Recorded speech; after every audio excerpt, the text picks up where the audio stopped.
वालेकुम dear student, here I am professor Sagir Ahmad और आप लोग देख रहे हैं professor Sagir zoology channel. Dear student, आज न्यू टॉपिक के साथ हाजिर हुए और चैप्टर नंबर 7 है किंगडम प्रोटिस्टा।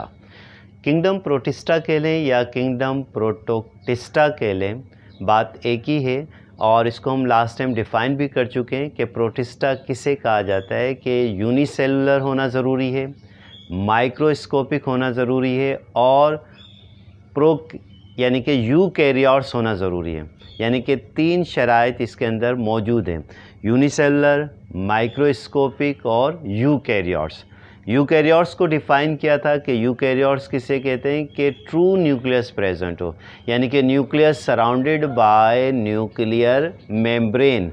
तो अब ये एक काफ़ी डाइवर्सिफाइड ग्रुप बन गया जब इसको फर्दर रिसर्च की गई क्लासिफिकेशन टैक्सोनॉमी के हवाले से, तो इसका नाम थोड़ा सा चेंज करके प्रोटोक्टिस्टा रख दिया। यानी कि ये एक पॉलीफाइलेटिक ग्रुप है on the basis of diversification, यानी कि यानी कि ये कॉमन एंसेस्टर इसके अंदर मौजूद नहीं है। कोई भी ऑर्गेनिज़म किसी भी किंगडम में फ़िट नहीं होता, तो मार्गुलस और शेवार्ट्स ने उठाकर इसको प्रोटिस्टा के अंदर रख दिया और नाम रख दिया इसका प्रोटोक्टिस्टा, यानी कि प्रोटोक्टिस्टा नाम रख दिया।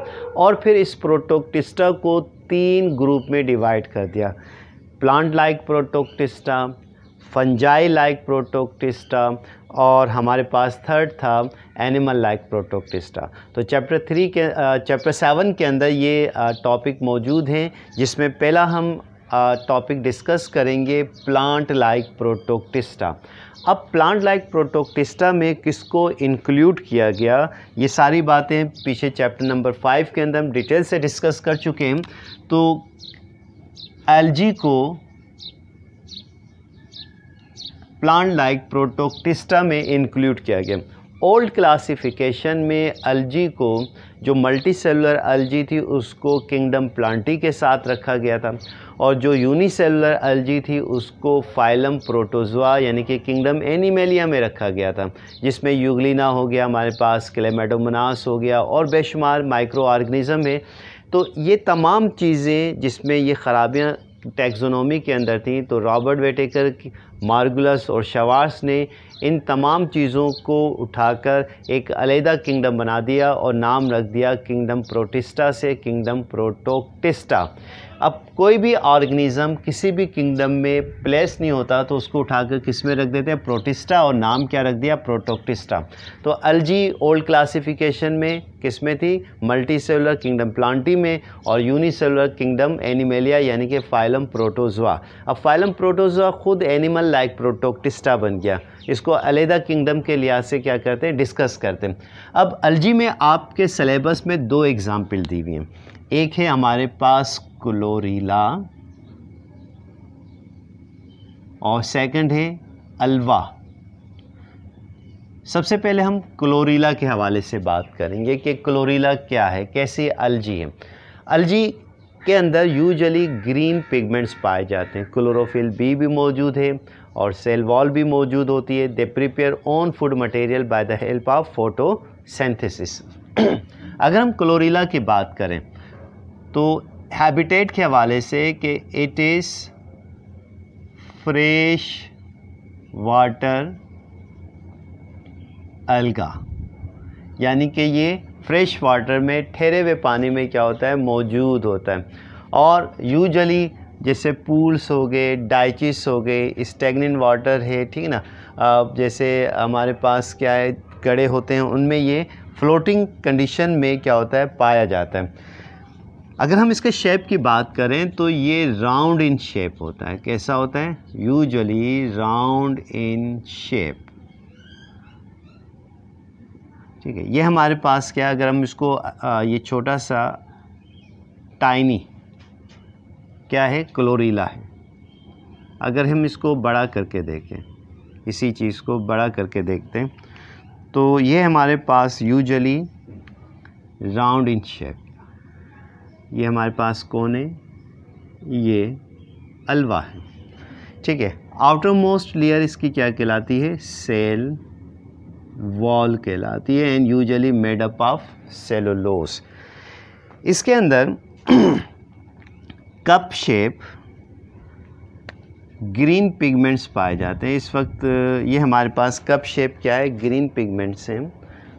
ये एमसीक्यूज़ में बात आती है, ग्रीन पिगमेंट्स कप शेप। ये हमारे पास कप शेप ग्रीन पिगमेंट्स, जिसे हम क्या कहते हैं, क्लोरोप्लास्ट कहते हैं। Due to the presence of green pigment, they prepare own food material by the help of photosynthesis। तो ये के क्लोरोप्लास्ट की जो शेप है वो कैसी है, कप शेप है। ये एमसीक्यूज़ में बात आती है।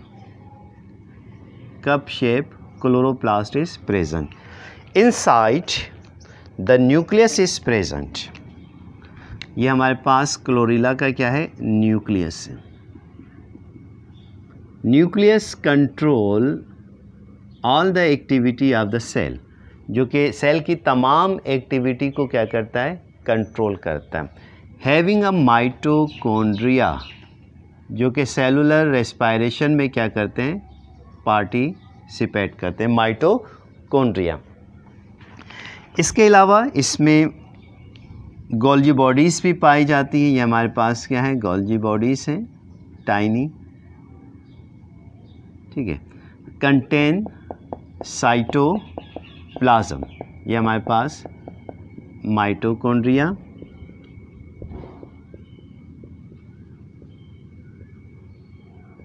ये हमारे पास गोल्जी बॉडीज़, ये इसका फ्लूइड है जिसे आप क्या कहते हैं, साइटोप्लाज्म कहते हैं, जिसमें तमाम मेटाबॉलिक एक्टिविटी चलती रहती है। इसके अलावा वैक्यूल भी क्या है, ऑब्ज़र्व किया गया इसके अंदर। ये हमारे पास वैक्यूल मौजूद है। अच्छा, पायरेनोइड मे बी प्रेजेंट या मे बी एब्सेंट। जो पायरेनोइड बॉडी है जो कि यूजुअली फूड को स्टोर करने में मदद देती है, मे बी प्रेजेंट या एब्सेंट। तो ये हमारे पास सिंपल क्या है, क्लोरेला है। अब लिविंग बॉडी है, क्लोरेला क्या है, एक लिविंग माइक्रो टाइनी अलगा है, फ्रेश वाटर है, अपनी नस्ल में भी इजाफा करता है। लेकिन यहाँ पर रिप्रोडक्शन जो देखी गई है वो एसेक्सुअल है, यानी कि सेक्सुअल रिप्रोडक्शन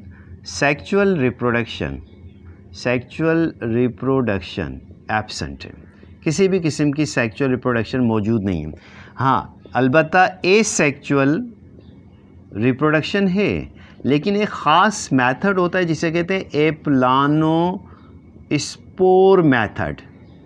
एप्लानोस्पोर मेथड। अब what do mean by aplanospore method, जब यूजुअली फेवरेबल कंडीशंस होती हैं, दे वांट टू रिप्रोड्यूस, अपनी नस्ल में क्या कर रहे हैं, इजाफा कर रहे हैं।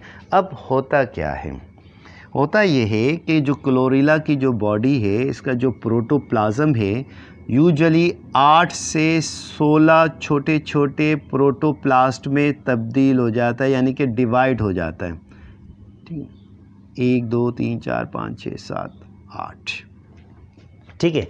इसके गिर्द क्या आ जाती है, इसके गिर्द सेल वॉल आ जाती है, और ये क्योंकि राउंड शेप के होते हैं।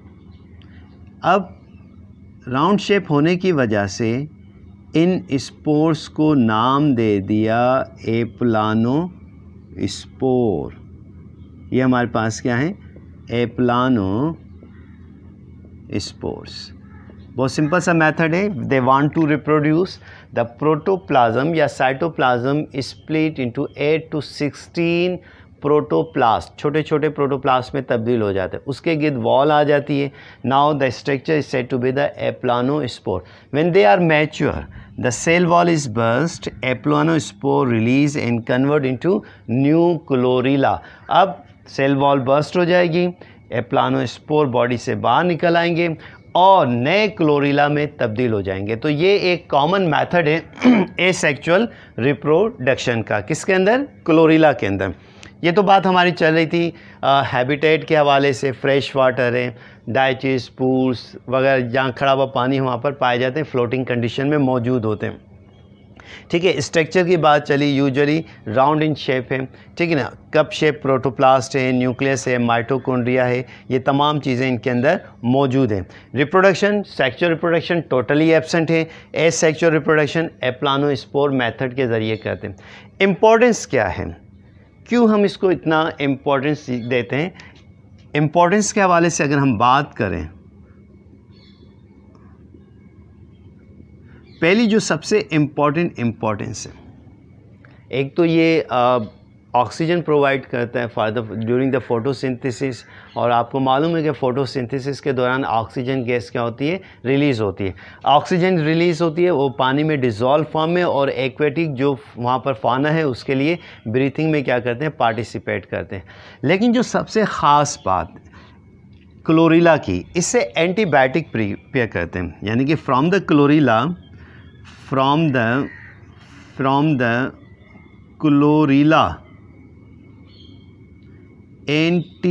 एंटीबायोटिक प्रिपेयर, इससे एक एंटीबायोटिक प्रिपेयर की जाती है, और इसी के रेफरेंस से उस एंटीबायोटिक का नाम रख दिया